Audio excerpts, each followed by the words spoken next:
السلام علیکم۔ مزید ناولز کے لیے ہمارے چینل کو سبسکرائب کر لیں۔ وہ بھاگ کر اندر گئی اور سیڑھیاں چڑھنے لگی۔ سب نے حیرانی سے اسے دیکھا۔ پھر عارفہ نے سب کو کھانے کے لیے بلایا۔ کسی نے اتنا خاص نوٹس نہیں لیا، وہ مختلف کمروں میں جھانک رہی تھی۔ پھر ایک کمرے کا دروازہ کھول کر بالکل ساکت رہ گئی۔ سامنے کوئی لڑکی کھڑکی میں کھڑی تھی۔ وہ اس کی جانب گئی اور اس کے پیچھے جا کے رک گئی کیونکہ وہ کچھ کہہ رہی تھی۔ مجھے پتہ ہے وہ کسی کی زندگی برباد نہیں کر سکتا۔ اس نے تمہیں سب بتا دیا ہوگا۔ آپ خوش ہیں اس سب سے؟ وہ کچھ لمحوں بعد بولی۔ مجھے نہیں پتہ خوشی کیا ہوتی ہے۔ یہ سب ان کو پتہ ہوتا ہے جن کے ماں باپ زندہ ہوں، لیکن میں پرسکون ہوں۔ اب کی بار وہ پلٹی اور رانیہ محبت ہو کر اسے دیکھ رہی تھی۔ وہ سفید کپڑوں میں ملبوس تھی جس پر زرد رنگ کے پھول بنے ہوئے تھے اور ویسا ہی زرد دوپٹہ کیے وہ بہت پاکیزہ لگ رہی تھی۔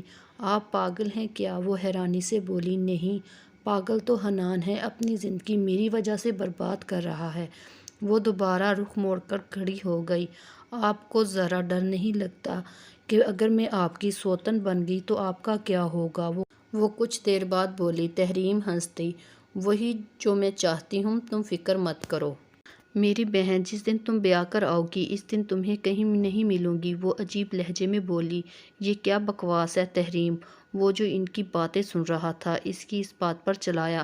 اور آپ سے کہا تو ہے میں نے کہ میں شادی شدہ ہوں، خدا کے لیے یہاں سے چلی جائیں۔ اب وہ رانیہ سے مخاطب تھا۔ وہ وہاں سے واک آؤٹ کر گئی۔ تحریم، لو یار، ہاتھ جوڑتا ہوں، مت آزماؤ مجھے، میری محبت کو۔ وہ اس کے سامنے ہاتھ جوڑ کر بولا۔ سوری ہانی، لیکن محبت میں شک نہیں ہوتا اور تم نے مجھ پر اعتبار نہیں کیا اور یہ محبت نہیں جو تم کرتے ہو۔ وہ بغیر کسی مروت کے بولی۔ وہ لائبریری سے کافی لیٹ ہو گئی تھی۔ نوٹس بناتے ہوئے وقت کا احساس ہی نہیں ہوا۔ اس کی بس بھی مس ہو چکی تھی۔ وہ تیز تیز قدم اٹھاتی اسٹاپ کی طرف جا رہی تھی جب کوئی گاڑی اس کے پیچھے آ کر رکی۔ وہ بنا دیکھے بھی بتا سکتی ہے یہ کون ہو سکتا تھا۔ وہ رکے بغیر چل دی۔ جب پیچھے سے کسی نے اسے پکارا وہ جھٹکے سے پلٹی۔ آج کی پکار مختلف تھی۔ رضا بھائی آپ؟ وہ رضا تھا۔ ہاں میں، آؤ گھر چلیں، وہ اسے دیکھتے ہوئے بولا۔ شکریہ رضا بھائی، مجھے عادت نہیں کسی سے ہیلپ لینے کی، وہ خشک روی سے بولی۔ ارے پاگل لڑکی، یہاں بسوں میں دھکے کھاتی پھرو گی، وہ ہنس کر بولا۔ اس نے ایک نظر اس کی گاڑی کو دیکھا جو بالکل نیو تھی اور پھر دور سے آتی ایک بس کو۔ رہنے دے بھائی، ساری زندگی بسوں میں سفر کیا ہے، گاڑی میں بیٹھ گئی تو عادت بگڑ جائے گی۔ اللہ حافظ۔ وہ کافی روکھا سا بول کر بس میں سوار ہو گئی۔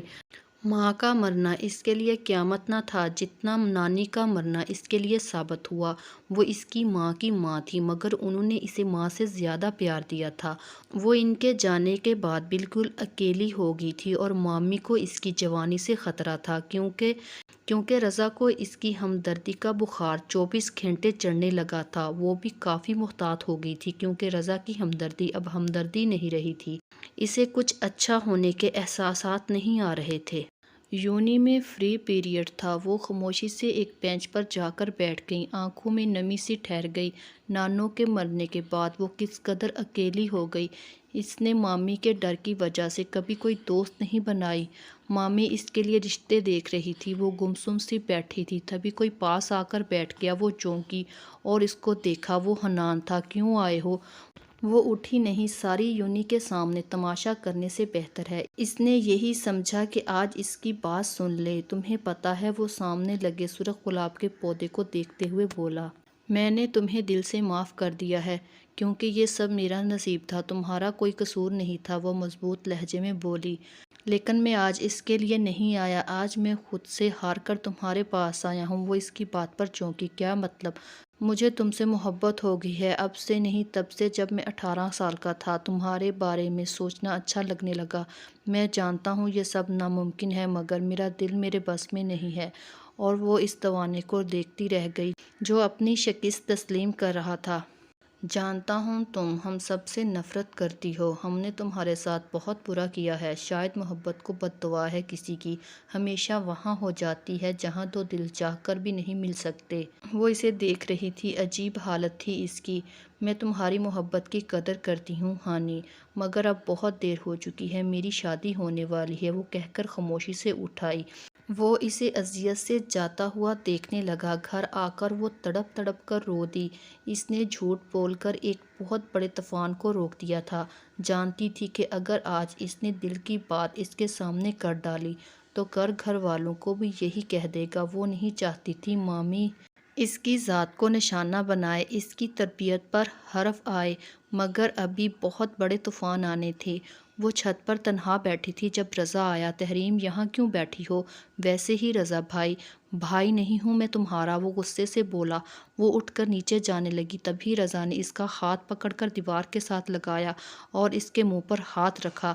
آج کے بعد تمہارے منہ سے لفظ بھائی نہ سنوں، نہیں تو مجھ سے برا کوئی نہیں ہوگا۔ محبت کرتا ہوں میں تم سے۔ وہ ایک جھٹکے سے اسے چھوڑ کر تھپ تھپ کرتا نیچے اترنے لگا۔ وہ اپنے دل پر ہاتھ رکھ کر خود کو نارمل کرنے لگی۔ یہ سلسلہ رکا نہیں، یہاں تک کہ ایک دن تو حد ہی ہو گئی اس کی برداشت کی۔ رضا رات کو اس کے کمرے میں آ گیا۔ اس کے شور مچانے پر ماموں مامی آئے اور اس کے بولنے سے پہلے ہی وہ سارا ملبہ اس پر ڈال کر خود پاک صاف ہو گیا۔ مامی نے اس کا بھرپور ساتھ دیا اور ماموں سے کہا اسے اسی وقت اس گھر سے دفان کریں۔ وہ منتیں کرتی رہ گئی مگر کسی نے اس کی نہ سنی۔ پھر ماموں کو رحم آ گیا۔ انہوں نے دوسرے دن تایا کو بلا کر انہیں اسے ساتھ لے جانے کا کہا۔ وہ بھلا کیوں، اسے اپنے سر لیتے۔ انہوں نے اس کو سامنے بٹھایا، اس کے بابا کو کال کی اور اس کے کرتوتوں پر روشنی ڈالی۔ وہ بھائی کے سامنے رو پڑے اور انہیں کہا اس کی شادی وہ حنان سے کر دیں تو انہیں اپنے بھائی کی عزت کا پاس رکھنا پڑا۔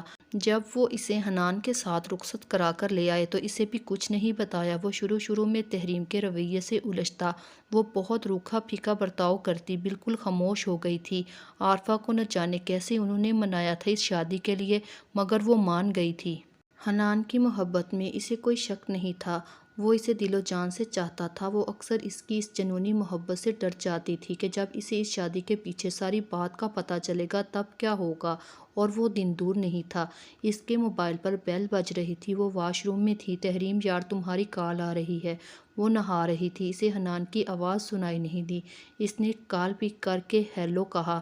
دوسری طرف موجود رضا کو جیسے آگ لگ گئی۔ وہ کافی دنوں سے اسے تنگ کر رہا تھا، وہ اسے اگنور کر رہی تھی اور آج تو رضا کو موقع مل گیا تھا۔ اس نے حنان کو سب بڑھا چڑھا کر بتایا۔ وہ جب نہا کر آئی تو اسے مسلسل گھڑتا پا کر سٹپٹائی۔ ایسے کیوں دیکھ رہے ہو؟ تم اتنی معصوم ہو یا بنتی ہو؟ وہ اسے دیکھتے ہوئے بولا۔ مطلب کیا کہنا چاہ رہے ہو؟ یہی کہ تمہارا اور رضا کا کیا چکر تھا؟ رضا تو اس نے تمہیں بتا دیا، میں اپنی صفائی میں کچھ نہیں کہوں گی۔ وہ غصے سے بولتی، جانتی تھی کہ یہ آخری رشتہ تھا جو اس نے کھو دیا ہے، اب کچھ نہیں کھونے کو باقی رہا۔ مگر حنان چپ نہیں رہا، اس نے اپنے باپ سے لڑائی کی، اس کو دھوکے میں رکھا انہوں نے۔ عارفہ نے بھی بیٹے کا ساتھ دیا، وہ تو پہلے ہی اس رشتے کے حق میں نہیں تھی۔ حنان اس دن کے بعد 2 دن تک گھر نہیں آیا اور عارفہ روتے ہوئے جھولی بھر بھر کر بد دعائیں دیتی۔ اکثر اس کو جھنجھری آ جاتی۔ پھر حنان لوٹ آیا۔ عارفہ نے اس کے واپس آنے پر اس کا صدقہ دیا اور اپنی نئی بہو ڈھونڈنے کے عمل میں لگ گئی۔ حنان سے اس کی بات چیت بند تھی، پھر تھوڑی سی لڑائی بھی ہوئی۔ وہ اس سے اپنا قصور پوچھ رہا تھا، اس نے اس کے ساتھ ایسا کیوں کیا۔ وہ خاموشی سے گھر چھوڑ کر چلی گئی۔ وہ پہلے رضا کی طرف گئی اس سے اپنا قصور پوچھنے، مگر اس سے پہلے ہی دوبارہ آدھے راستے سے حنان اسے واپس لے آیا۔ وہ سو رہی تھی جب دوبارہ وہ اندر آیا۔ لڑکی والوں نے منع کر دیا تھا، رانیہ نے خود کہہ دیا تھا سب، اور اس کے جانے کے بعد گھر میں ایک طوفان آیا۔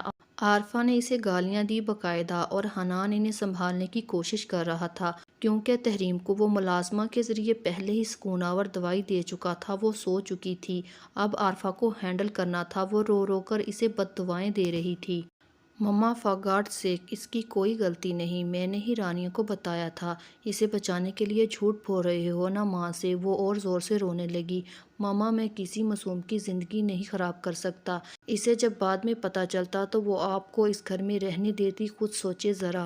وہ سوئے ہوئے اور بھی معصوم لگ رہی تھی، وہ وائٹ کپڑوں میں واقعی بہت پاکیزہ لگ رہی تھی۔ اسے یاد آیا اس نے اسے صرف شادی کے دن سرخ لباس میں دیکھا تھا، اس کے بعد اس کا لباس ہمیشہ ہی سفید رہا ہے۔ اس کے لباس میں ہر بار مختلف رنگوں کے ڈیزائن ہوتے مگر سفید ہوتا۔ وہ اس کے قریب آیا اور اس کی پیشانی پر بوسہ دیا اور اس پر کمبل سیٹ کیا اور پھر دوسری طرف آ کر خود بھی لیٹ گیا۔ اس کو دیکھتے ہوئے اس سے کہنے لگا، جانتی ہو تم سے محبت کچی عمر کی ہے، اتنی جلدی ختم نہیں ہوگی، تم جو مرضی کر لو، مجھے وقتی طور پر غصہ آ سکتا ہے مگر میں تمہیں کبھی چھوڑ نہیں سکتا، کبھی بھی نہیں۔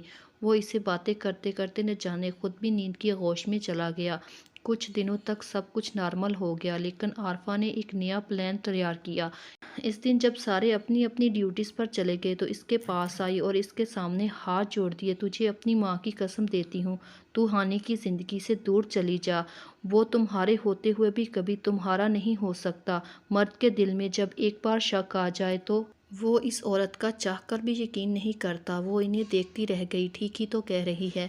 اب بھلا حنان اس کا یقین کیسے کرے گا؟ تائی جان، میں اس کی زندگی میں کبھی لوٹ کر نہیں آؤں گی۔ ایسی ہی بے اعتبار زندگی نہیں چاہیے مجھے۔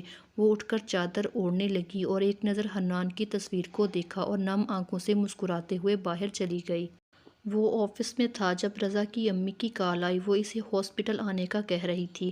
وہ جلدی سے ہاسپٹل پہنچا اور رضا کی حالت دیکھ کر اس کے پاؤں تلے سے زمین نکل گئی۔ وہ پھٹی پھٹی آنکھوں سے رضا کو دیکھ رہا تھا جو بالکل مفلوج ہو کر رہ گیا تھا۔ آنٹی، یہ سب کیسے ہوا؟ وہ خوف زدہ ہو کر سوال کرنے لگا۔ بیٹا، کل اس کی گاڑی کا ایکسیڈنٹ ہو گیا تھا اور جب ہمیں پتہ چلا تو ہم دوڑے چلے آئے اور یہاں آ کر جب رضا کی حالت دیکھی وہ بات ادھوری چھوڑ کر رونے لگی، جبکہ وہ اس کی حالت دیکھ کر خوف زدہ ہو رہا تھا۔ وہ انہیں چھوڑ کر اس کی طرف آیا۔ وہ ہوش میں تھا۔ اسے دیکھ کر اس کی آنکھوں میں آنسو آ گئے۔ وہ اس کی حالت کو رحم بھری نظروں سے دیکھ رہا تھا۔ اس کے منہ کی ایک سائیڈ بری طرح رگڑی جا چکی تھی اور گردن پر پلسٹر تھا، اور اس کے ساتھ ٹانگ پر بھی۔ رضا نے اپنے دونوں ہاتھ جوڑ دیے اس کے سامنے اور ماسک اتار دیا۔ تحریم سے کہنا مجھے معاف کر دے پلیز، وہ بری طرح روتے ہوئے کہہ رہا تھا۔ اس کی کوئی غلطی نہیں تھی، میری نیت میں کھوٹ تھا۔ وہ اس کی بات پر حنان کے سارے جسم کا خون منہ پر سمٹ کر آ گیا، لیکن اس نے تحمل سے کام لیا۔ اسے مکافات عمل کہتے ہیں رضا۔ جو تم نے کیا دنیا میں ہی بھگت لیا۔ وہ لڑکی آخر تم لوگوں کے گھر سے کیا لے آئی تھی جو تم نے اسے سب کی نظروں میں گرا دیا؟ 2 وقت کی روٹی۔ آخر اس 2 وقت کی روٹی کی اتنی بڑی سزا کیوں دی رضا؟ ہاں، بہت برا کیا تم نے اس کے ساتھ، بہت برا۔ وہ تعصب سے اسے کہہ کر پلٹا۔ اس کے دل کو کچھ ہوا۔ ٹھیک ہے آنٹی، میں لے آؤں گا اسے، وہ کہہ کر باہر نکل گیا اور آ کر گاڑی کے بورڈ پر زور سے ہاتھ مارا۔ شیٹ یار، میں نے کتنی بڑی غلطی کر دی۔ وہ ٹائی اتار کر پھینکتے ہوئے بولا، میں کس منہ سے اس کا سامنا کروں گا؟ یا اللہ میری مدد فرما۔ وہ بولٹ کے ساتھ ٹیک لگا کر کھڑا ہو گیا۔ وہ گھر داخل ہوا اور سیدھا روم کی طرف گیا۔ عارفہ اسے یوں بھاگتے ہوئے دیکھ کر پریشان ہو گئی۔ وہ کمرے میں داخل ہو کر اسے ڈھونڈنے لگا۔ واش روم کا دروازہ کھلا ہوا تھا، وہاں بھی نہیں تھی۔ تحریم، کہاں ہو تم؟ وہ دوبارہ نیچے اتر گیا اور کچن میں جھانکا۔ لاؤنج میں بیٹھے لوگ پریشان تھے اسے دیکھ کر۔ مما، تحریم کدھر ہے؟ وہ پریشان ہو کر بولا۔ وہ گھر چھوڑ کر چلی گئی ہے حنان، وہ اس کو دیکھتے ہوئے بولی۔ کہاں چلے گی؟ وہ چلایا، مجھے نہیں پتا۔ شاید اسے سمجھ آ گئی تھی کہ جس کی محبت میں شک آ جائے وہ دیر بار نہیں رہتی۔ وہ اسے سمجھاتے ہوئے کہہ رہی تھی، وہ مجھے چھوڑ کر نہیں جا سکتی۔ وہ بے اختیار باہر بھاگا اور اسے مختلف سڑکوں پر ڈھونڈنے لگا۔ وہ گھر سے نکل آئی تھی، اس سے تائی کی حالت دیکھی نہیں جا رہی تھی۔ وہ کتنی مجبور تھی، اپنے بیٹے کی خوشی دیکھنا چاہتی تھی اور وہ اس کی خوشی کی بھیک کس سے مانگنے آئی تھی جس کی کل کائنات وہ تھا، مگر دل بادشاہوں جیسا تھا۔ وہ خاموشی سے اپنی محبت سے دستبردار ہو گئی جس کا کبھی اس نے اظہار ہی نہیں کیا تھا۔ وہ سڑکوں پر چلتی جا رہی تھی، دوپہر سے شام ہو گئی تھی۔ وہ ایک پل پر کھڑی تھی، یہ شہر سے بہت دور تھا۔ اس نے آسمان کی طرف دیکھا اور مسکرائی، جانتی ہوں بہت بڑا گناہ کرنے جا رہی ہوں، بس ہو سکے تو مجھے معاف کر دینا اللہ، میں بہت بری ہوں نا، بہت بری۔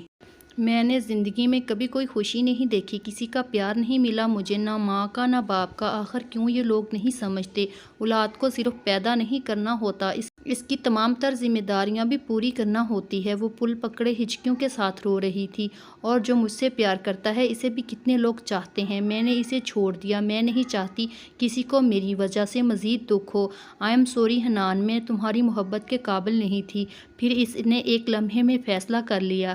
جیسے اس نے ہاتھ کی پشت سے آنکھیں صاف کی اور اس چھوٹی سی دیوار پر چڑھنے لگی اور چھلانگ لگانے لگی جب کسی نے اس کے بازو کو زور سے کھینچا۔ مزید ناولز کے لیے ہمارے چینل کو سبسکرائب کر لیں۔ اگر ویڈیو پسند آئی ہو تو ویڈیو کو لائک اور شیئر کریں، چینل کو سبسکرائب کریں۔ شکریہ۔